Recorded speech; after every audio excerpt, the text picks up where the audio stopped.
రంగారెడ్డి జిల్లా షాద్నగర్లో బీఆర్ఎస్ నాయకురాలు తెలంగాణ జాగృతి అధ్యక్షురాలు ఎమ్మెల్సీ కల్వకుంట్ల కవితకు షాద్నగర్ జాగృతి నాయకులు ఘన స్వాగతం పలికారు.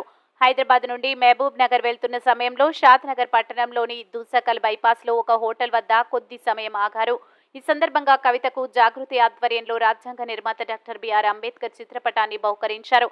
ఎమ్మెల్సీ ఎంపీ మన్నే శ్రీనివాసరెడ్డి, మాజీ మంత్రి శ్రీనివాస్ గౌడ్లు వచ్చిన విషయం తెలిసిన జాగృతి కార్యకర్తలు, అభిమానులు పెద్ద సంఖ్యలో హోటల్ వద్దకు చేరుకున్నారు.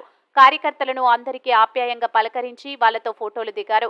దేవరకద్ర మాజీ ఎమ్మెల్యే ఆల వెంకటేశ్వరరెడ్డి సోదరుడు స్వర్గస్థులైన కారణంగా వారి కుటుంబాన్ని పరామర్శించడానికి పాలమూరు జిల్లాకు వెళ్తున్నారు. ఈ కార్యక్రమంలో షాద్నగర్ జాగృతి అధ్యక్షుడు ముస్తాఫా, నాయకులు రమేష్ నాయక్, శివ, రాజ్యలక్ష్మి తదితరులు పాల్గొన్నారు.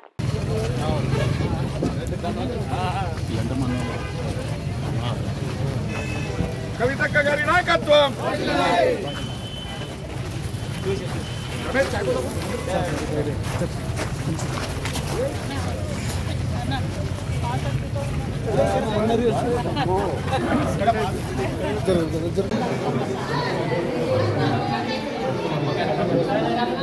బయట ఉన్నాను, నేను చేస్తాను. ఫస్ట్ వర్క్ అయిపోయినా నేను టైం పడతాను వచ్చేసారి.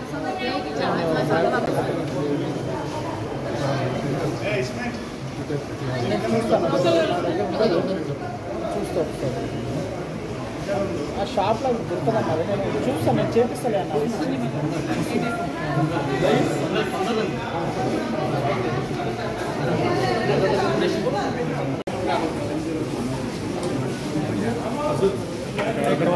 బయట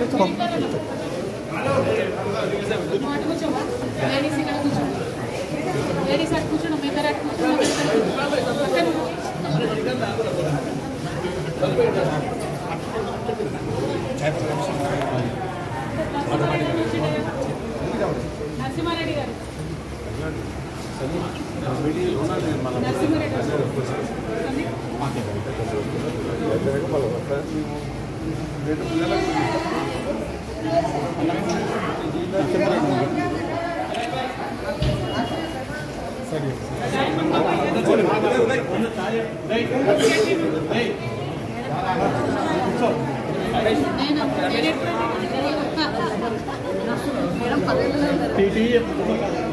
లేకుండా కలిసి ఉంటాను.